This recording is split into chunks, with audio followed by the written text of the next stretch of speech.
menu in the country of things that have to be in every insurance policy, mandates.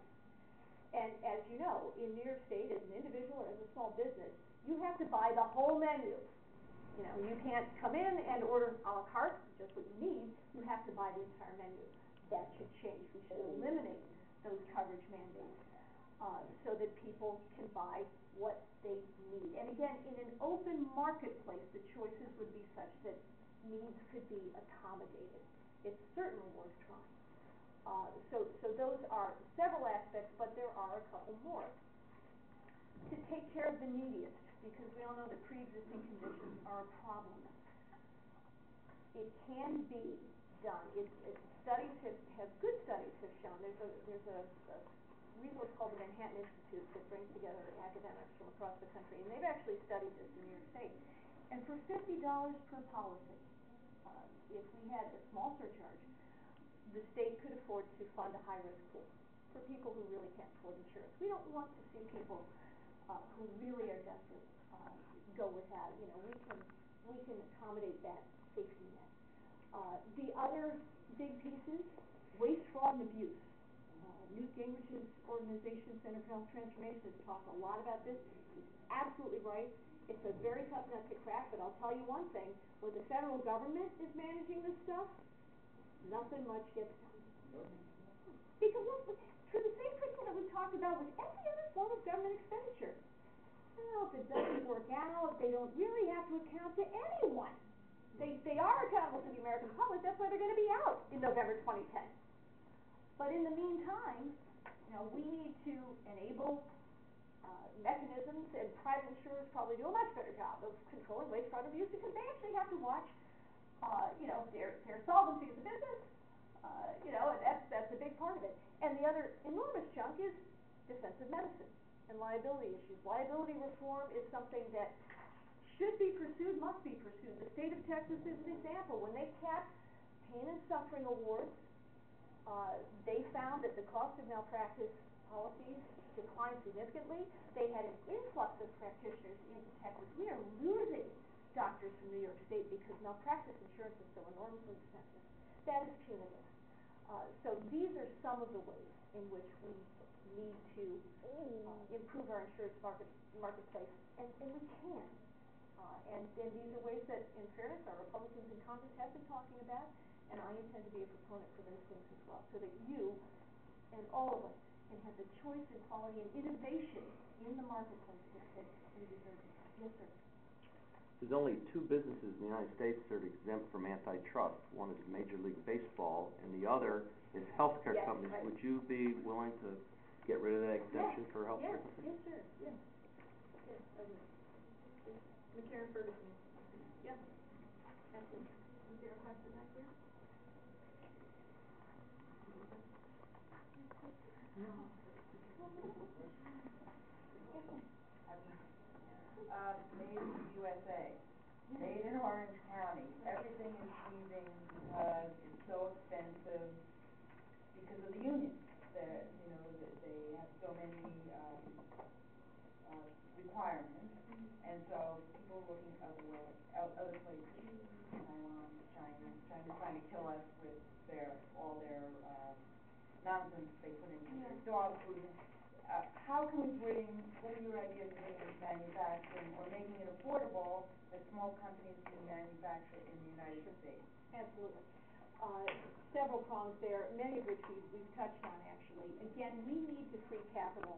We need to take it out of the federal government, put it back into our private marketplace, because really government prescriptions, and I think we're probably all like mine here, government prescriptions aren't the answer. The government can't pick winners the way all of us can as consumers, as small business people, as innovators, as investors. So if we allow the great potential of the United States to flow back to its citizens, that alone would be an enormous step toward increasing our prosperity. We can innovate. We can figure out ways of accommodating the needs that we have for our consumers, for our labor, for our trade. But we can't do it if everything's tied up and going to Washington, D.C. That's one way. Another way is indeed to reform the health insurance marketplace so that employers are not desperately seeking solutions for that enormous chunk of their expenditures. Small employers in particular, one thing that I neglected to mention, I apologize, is that we should also allow small employers and individuals to band together to buy insurance the same way big businesses do now, and allow them the same tax advantage. So that's another way. Trade policy certainly is something we need to look at. Our best chance of thriving, aside from really what I think is the number one piece, is to let capital flow into the private marketplace. Keep it out of Washington, keep it here. The other way is really to enable our citizens to compete in the marketplace of ideas and innovation. That's what Americans always do best. I mean, she used to say, progress is our number one product. I'm forgetting the exact phrase. But really, honestly, and that's what Americans have always done best when they've had their resources, when they've had their own opportunities to work and to innovate. I think we need to look hard at our education system.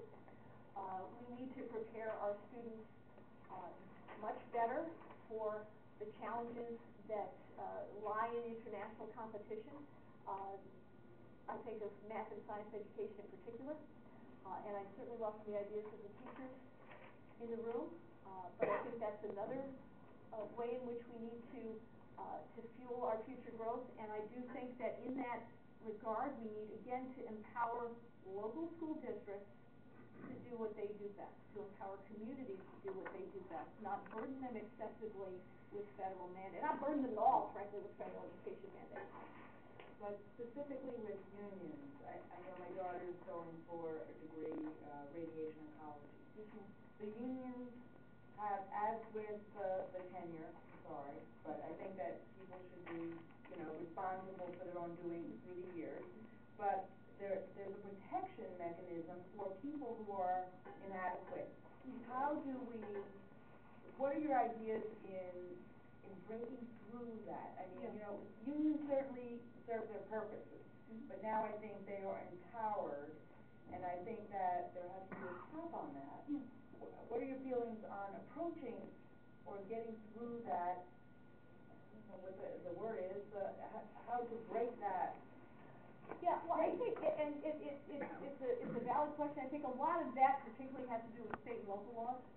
On a federal level, what I certainly do oppose is card checks.